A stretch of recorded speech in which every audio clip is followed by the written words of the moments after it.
بسم اللہ الرحمن الرحیم۔ السلام علیکم۔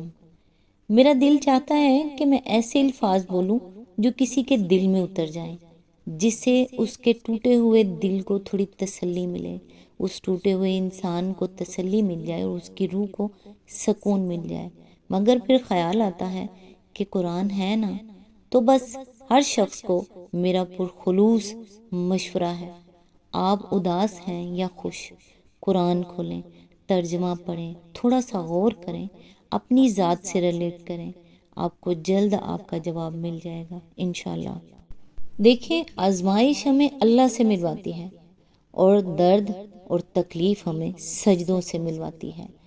تکلیف ہمیں تہجد تک لے جاتی ہے، زندگی کی ہر کمی تم سے دعائیں کرواتی ہے، اور ہر دکھ اور مشکل تمہیں جائے نماز تک لاتے ہیں، اور اللہ اپنے پیاروں کو ہی سب سے زیادہ آزماتا ہے، کیونکہ وہ ہمیں اپنے قریب دیکھنا چاہتا ہے۔ تو اس لیے اللہ سے قریب ہو جائیں۔ اللہ تعالیٰ آپ کے لیے آسانیاں پیدا کرے، آمین۔ آج انشاءاللہ سورہ شورہ کی آیت نمبر 1 سے سٹارٹ کریں گے۔ اس کا ترجمہ اور تفسیر تفہیم القرآن سے بیان کروں گی، جو اہل سنت جماعت کے لیے ہے۔ یہ مکی صورت ہے اور اس کی ٹوٹل آیات 53 ہیں، اور یہ صورتوں میں اس کا نمبر 42 ہے، اور یہ پارہ نمبر 25 میں ہے۔ اعوذ باللہ من الشیطان الرجیم، بسم اللہ الرحمن الرحیم۔ حامیم، آیت نمبر 2، عین سین کاف، آیت نمبر 3۔ اس طرح اللہ غالب و حکیم تمہاری طرف اور تم سے پہلے گزرے ہوئے رسولوں کی طرف وحی کرتا رہا ہے۔ اس کی تفسیر ہے، افتتاح کلام کا یہ انداز خود بتا رہا ہے کہ پس منظر میں وہ چہ مگویاں ہیں جو مکہ معظمہ کی ہر محفل، ہر چوپال، ہر کو بازار اور ہر مکان اور دکان میں اس وقت نبی صلی اللہ علیہ وآلہ وسلم کی دعوت اور قرآن کے مضامین پر ہو رہی تھیں۔ لوگ کہتے تھے کہ نامعلوم یہ شخص کہاں سے یہ نرالی کتاب نکال کر لا رہا ہے، ہم نے تو ایسی باتیں نہ کبھی سنی نہ ہوتے دیکھی۔ وہ کہتے تھے یہ عجیب ماجرا ہے کہ باپ دادا سے جو دین چلا رہا ہے، ساری قوم جس دین کی پیروی کر رہی ہے، سارے ملک میں جو طریقے صدیوں سے رائج ہیں، یہ شخص ان سب کو غلط قرار دیتا ہے اور کہتا ہے جو دین میں پیش کر رہا ہوں وہ صحیح ہے۔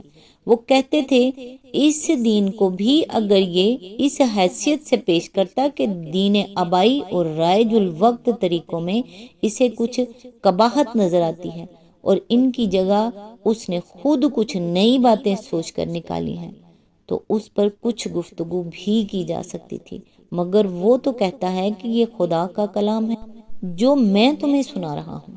یہ بات آخر کیسے مان لی جائے؟ کیا خدا اس کے پاس آتا ہے یا یہ خدا کے پاس جاتا ہے، یا اس کی اور خدا کی بات چیت ہوتی ہے؟ انہیں چرچوں اور چہ مگویوں پر بظاہر رسول اللہ صلی اللہ علیہ وآلہ وسلم کو خطاب کرتے ہوئے، مگر دراصل کفار کو سناتے ہوئے ارشاد ہوا ہے کہ ہاں، یہی باتیں اللہ عزیز و حکیم وحی فرما رہا ہے، اور یہی مضامین لیے ہوئے اس کی وحی پچھلے تمام انبیاء پر نازل ہوتی رہی ہے۔ وحی کے لغوی معنی ہیں اشارہ سری اور اشارہ خفی، یعنی ایسا اشارہ جو سرحد کے ساتھ اس طرح کیا جائے کہ بس اشارہ کرنے والا جانے یا وہ شخص جسے اشارہ کیا گیا ہے، باقی کسی اور شخص کو اس کا پتہ نہ چلنے پائے۔ اس لفظ کو اصطلاحاً اس ہدایت کے لیے استعمال کیا گیا ہے جو بجلی کی کوند کی طرح اللہ تعالیٰ کی طرف سے اس کے کسی بندے کے دل میں ڈالی جائے۔ ارشاد الہی و مدعا یہ ہے کہ اللہ کے کسی کے پاس آنے یا اس کے پاس کسی کے جانے اور روبرو گفتگو کرنے کا کوئی سوال پیدا نہیں ہوتا۔ وہ غالب اور حکیم ہے، انسانوں کی ہدایت و رہنمائی کے لیے جب بھی وہ کسی بندے سے رابطہ قائم کرنا چاہے، کوئی دشواری اس کے ارادے کی راہ میں مزاحم نہیں ہو سکتی، اور وہ اپنی حکمت سے اس کام کے لیے وحی کا طریقہ اختیار فرما لیتا ہے۔ اسی مضمون کا اعادہ سورت کے آخری آیات میں کیا گیا ہے، اور وہاں اسے زیادہ کھول کر بیان فرمایا گیا ہے۔ پھر یہ جو ان لوگوں کا خیال تھا کہ یہ نرالی باتیں ہیں، اس پر ارشاد ہوا ہے کہ یہ نرالی باتیں نہیں ہیں، بلکہ محمد صلی اللہ علیہ وآلہ وسلم سے پہلے جتنے انبیاء آئے ہیں ان سب کو بھی خدا کی طرف سے یہی کچھ ہدایت دی جاتی رہی ہیں۔ آیت نمبر 4، آسمانوں اور زمین میں جو کچھ بھی ہے اسی کا ہے، وہ برتر اور عظیم ہے۔ اس کی تفسیر ہے، یہ تمہیدی فکرے محض اللہ تعالیٰ کی تعریف میں ارشاد نہیں ہو رہے ہیں، بلکہ ان کا ہر لفظ اس پس منظر سے گہرا ربط رکھتا ہے جس میں یہ آیات نازل ہوئی ہیں۔ نبی صلی اللہ علیہ وآلہ وسلم اور قرآن کے خلاف جو لوگ چیمگوئیاں کر رہے تھے، ان کے اعتراضات کی اولین بنیاد یہ کہ حضور صلی اللہ علیہ وآلہ وسلم ان کو توحید کی دعوت دے رہے تھے، اور وہ اس پر کان کھڑے کر کر کے کہتے تھے کہ اگر اکیلا ایک اللہ ہی معبود، حاجت روا اور شارع ہے تو پھر ہمارے بزرگ کیا ہیں۔ اس پر فرمایا گیا ہے کہ یہ پوری کائنات اللہ تعالیٰ کی ملک ہے، مالک کے ساتھ اس کی ملکیت میں کسی اور کی خداوندی آخر کس طرح چل سکتی ہے، خصوصاً جب کہ وہ دوسرے جن کی خداوندی مانی جاتی ہے یا جو اپنی خداوندی چلانا چاہتے ہیں خود بھی اس کے مملوک ہی ہیں۔ پھر فرمایا گیا کہ وہ برتر اور عظیم ہے، یعنی اس سے بالاتر اور بزرگ تر ہے کوئی جو اس کا ہمسر ہو اور اس کی ذات، صفات، اختیارات اور حقوق میں سے کسی چیز میں بھی حصہ دار بن سکے۔ آیت نمبر 5، قریب ہے کہ آسمان اوپر سے پھٹ پڑیں، فرشتے اپنے رب کی حمد کے ساتھ اس کی تسبیح کر رہے ہیں، اور زمین والوں کے حق میں درگزر کی درخواستیں کیے جاتے ہیں۔ آگاہ رہو، حقیقت میں اللہ غفور الرحیم ہی ہے۔ اس کی تفسیر ہے، یعنی یہ کوئی معمولی بات تو نہیں ہے کہ کسی مخلوق کا نسب خدا سے جا ملایا گیا اور اسے خدا کا بیٹا یا بیٹی قرار دیا گیا، کسی کو حاجت روا اور فریاد رس ٹھہرا لیا گیا، اس سے دعائیں مانگی جانے لگی، کسی بزرگ کو دنیا بھر کا کار ساز سمجھ لیا گیا اور اعلانیہ کہا جانے لگا کہ ہمارے حضرت ہر وقت، ہر جگہ، ہر شخص کی سنتے ہیں، اور وہی ہر ایک کی مدد کو پہنچ کر اس کے کام بنایا کرتے ہیں۔ کسی کو امر و نہی اور حلال و حرام کا مختار مان لیا گیا، اور خدا کو چھوڑ کر لوگ اس کے احکام کی اطاعت اس طرح کرنے لگے کہ گویا وہ ان کا خدا ہے۔ خدا کے مقابلے میں یہ وہ جسارتیں ہیں جن پر اگر آسمان پھٹ پڑیں تو کچھ بعید نہیں ہے۔ یہی مضمون سورہ مریم آیت نمبر 88 to 91 میں بھی ارشاد ہوا ہے۔ اسی آیت کے ضمن میں آگے فرمایا، مطلب یہ ہے کہ فرشتے انسانوں کی یہ باتیں سن سن کر کانوں پر ہاتھ رکھتے ہیں کہ یہ کیا بکواس ہے جو ہمارے رب کی شان میں کی جا رہی ہے، اور یہ کیسی بغاوت ہے جو زمین کی اس مخلوق نے برپا کر رکھی ہے۔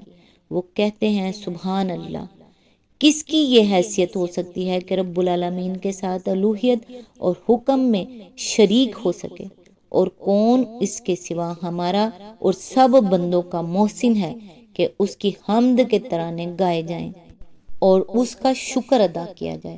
پھر وہ محسوس کرتے ہیں کہ یہ ایسا جرم عظیم دنیا میں کیا جا رہا ہے جس پر اللہ تعالیٰ کا غضب ہر وقت بھڑک سکتا ہے، اس لیے وہ زمین پر بسنے والے ان خود فراموش و خدا فراموش بندوں کے حق میں بار بار رحم کی درخواست کرتے ہیں کہ ابھی ان پر عذاب نازل نہ کیا جائے اور انہیں سنبھلنے کا کچھ موقع دیا جائے۔ اسی آیت کے ضمن میں آگے فرمایا، یعنی یہ اس کی حلیمی اور رحیمی اور چشم پوشی اور درگزر ہی تو ہے جس کی بدولت کفر اور شرک اور دہریت اور فسق و فجور اور ظلم و ستم کی انتہا کر دینے والے لوگ بھی سال ہا سال تک، بلکہ اس طرح کے پورے پورے معاشرے صدیوں تک مہلت پہ مہلت پاتے چلے جاتے ہیں، اور ان کو صرف رزق ہی نہیں ملے جاتا بلکہ دنیا میں ان کی بڑائی کے ڈنکے بجتے ہیں، اور زینت حیات دنیا کے وہ سر و سامان انہیں ملتے ہیں جنہیں دیکھ دیکھ کر نادان لوگ اس غلط فہمی میں پڑ جاتے ہیں کہ شاید اس دنیا کا کوئی خدا نہیں ہے۔ آیت نمبر 6، جن لوگوں نے اس کو چھوڑ کر اپنے کچھ دوسرے سرپرست بنا رکھے ہیں، اللہ ہی ان پر نگراں ہے، تم ان کے حوالہ دار نہیں ہو۔ اس کی تفسیر ہے، اصل میں لفظ اولیاء استعمال ہوا ہے جس کا مفہوم عربی زبان میں بہت وسیع ہے۔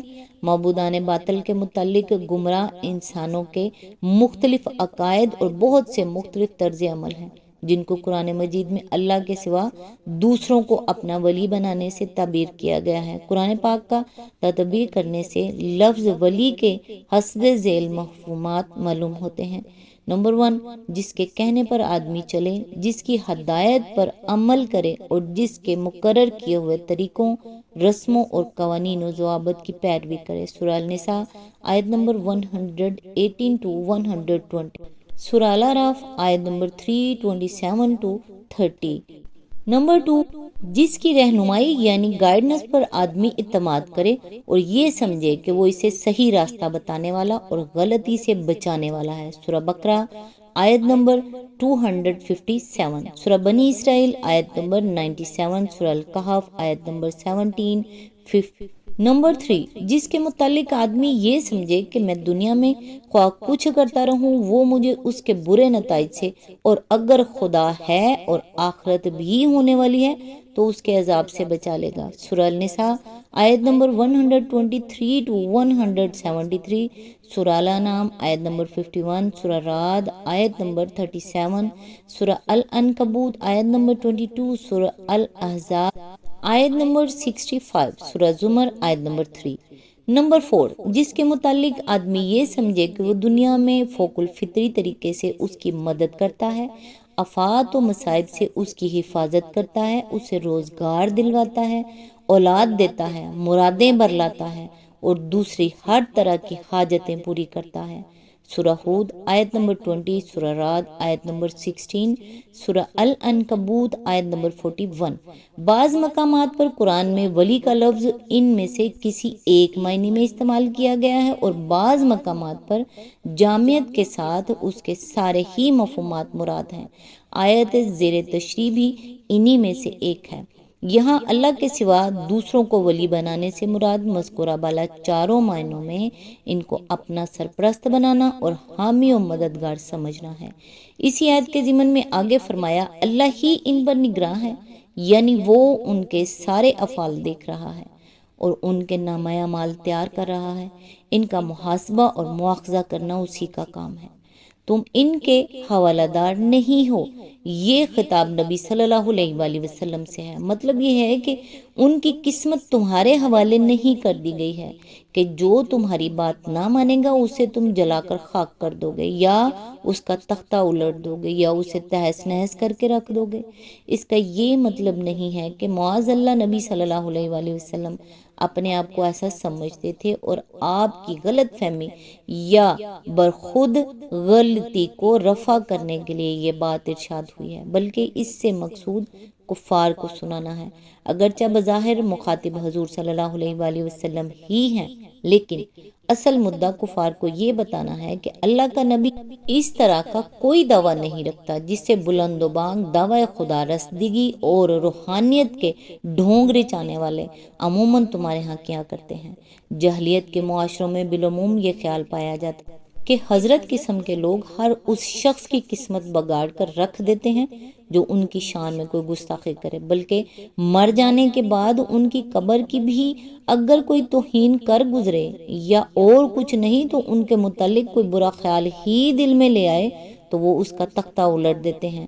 یہ خیال زیادہ تر حضرتوں کا اپنا پھیلایا ہوا ہوتا ہے اور نیک لوگ جو خود ایسی باتیں نہیں کرتے ان کے نام اور ان کی ہڈیوں کو اپنے کاروبار کا سرمایہ بنانے کے لیے کچھ دوسرے ہوشیار لوگ ان کے متعلق اس خیال کو پھیلاتے ہیں۔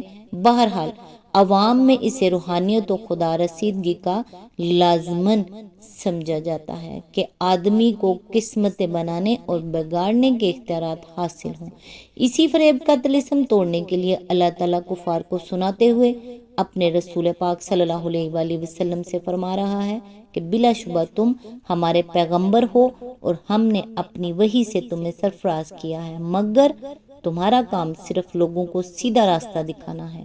ان کی قسمتیں تمہارے حوالے نہیں کر دی گئی ہیں، وہ ہم نے اپنے ہی ہاتھ میں رکھی ہیں۔ بندوں کے اعمال کو دیکھنا اور ان کو عذاب دینا یا نہ دینا ہمارا اپنا کام ہے۔ آج تک کے لیے بس اتنا ہی. نیکسٹ انشاءاللہ آیت نمبر 7 سے سٹارٹ کریں گے. تب تک کے لیے دعاؤں میں یاد رکھیے گا. اللہ حافظ.